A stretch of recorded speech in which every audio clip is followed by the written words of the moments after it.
Yo, what's good everybody? Hope y'all doing well. In this video I'm going to show you how to make an R&B inspired beat for Future similar to his song My Collection. Per usual, I'm going to break down all the components of the beat and I'm not going to say too much else, so let's just jump right into the sample.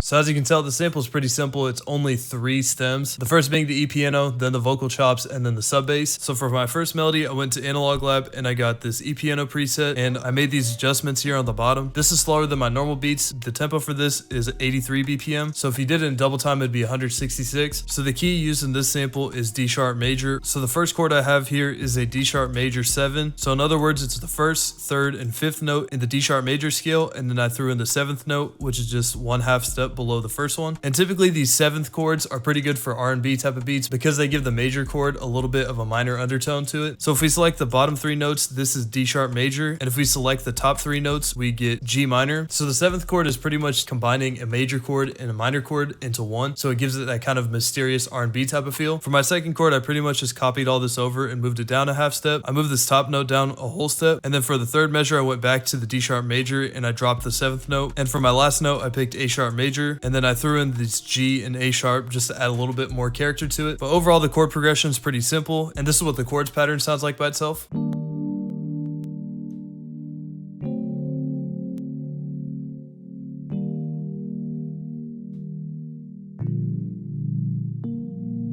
So now moving on to the vocal chops in the sample. So I got these vocal chops from this song by Sade, The Moon in the Sky. I went up to the sample Chrome extension and then hit record and then just recorded the part that I wanted. And then once I had that, I downloaded the WAV file. Then I went to this website called TuneBat and went to the vocal remover and just dragged and dropped it into there. After that, I downloaded the vocals as an MP3 and I put them into FL. And as you can tell from the muted tracks here, I went in and I chopped up each of the phrases and I arranged them to my liking. Then after that, I went to the mixer track. I selected what I wanted in the song and then I armed it and then hit Alt R and hit start to render it out as a consolidated audio clip. Once I had those, I put the final touches on the arrangement for this and I routed it to a mixer track using Control L and I put a few effects on it. The first being RC20 on the Lush and Crunch Guitar 2 preset. I just kept the distortion and the space and turned everything else off. Then I put on some delay on what I think is the widen preset. As the preset name entails, it's just meant to widen the sound a little bit. Lastly, I went to Love Filter and got the low pass 2 preset and I just moved the modulation parameter from the middle down to here. So the drive vocal sounded something like this. Why did it make me cry? Why didn't you come get me one last time? And then with the effects. Why did it make me cry? Why didn't you come get me one last time? This not only helps it fit in better with the chords, it also makes it more spacious and just more atmospheric to kind of give it more of that vibe that was pretty similar on My Collection by Future. For the last component of my sample, I went in and got the sub bass sound.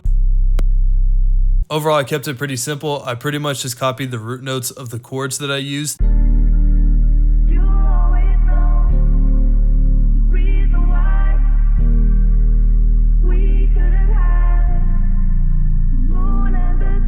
So I just took those stems and put them into a new arrangement and added the drums. And similar to the sample, I tried to keep the drums relatively simple too. And the drum selection is pretty similar sound-wise to My Collection, where I'm using Metro-inspired trap drums. For my first sound, I got this wheezy snare.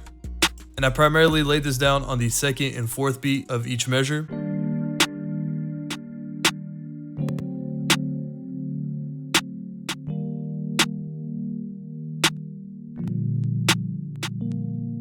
And these filler notes in here are just meant to add a little bit more bounce. So in the lower BPMs, if you go to the line setting, these notes are spaced out about 3 of these lines away from the actual snare. Typically what I like to do is just put them at lower velocity. It just provides extra bounce for this drum sound. Next I put in my kick and it's just a basic rack kick. I didn't really have a pattern for this. I was just thinking of like an R&B kick pattern in my head and I just kind of penciled in the notes where I saw fit. Kind of similar to the snares, I adjusted the velocity on some of these kicks just to help the bounce out a little bit more.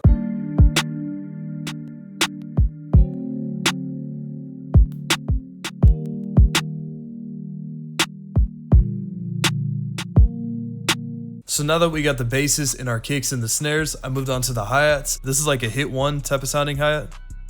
and I just put it on every 2 steps, which sounds similar to every 4 steps at the higher tempos. And I typically use this in like the bridges or the pre-choruses just as a build up to the actual drums.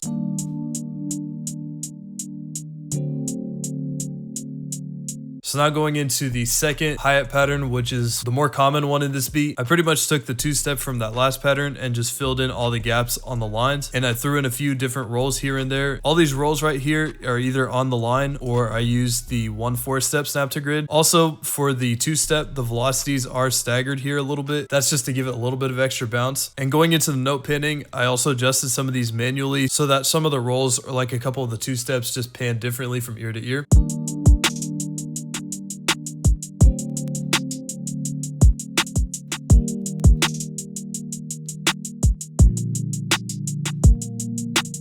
So after putting in the hats, I then got this Perc, and I just put it on the first beat of the first measure, kind of similar to where like a crash would be, and I just put it in every now and then to establish a chorus or a verse in the beat.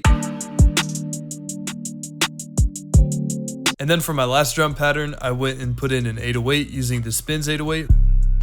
And pretty similar to the sub bass, I'm pretty much just using the root notes of those chords that we laid down in the first pattern. And then of course, chopping the notes up so that they sound like an actual 808 pattern. So overall, this is pretty much what the final beat sounds like.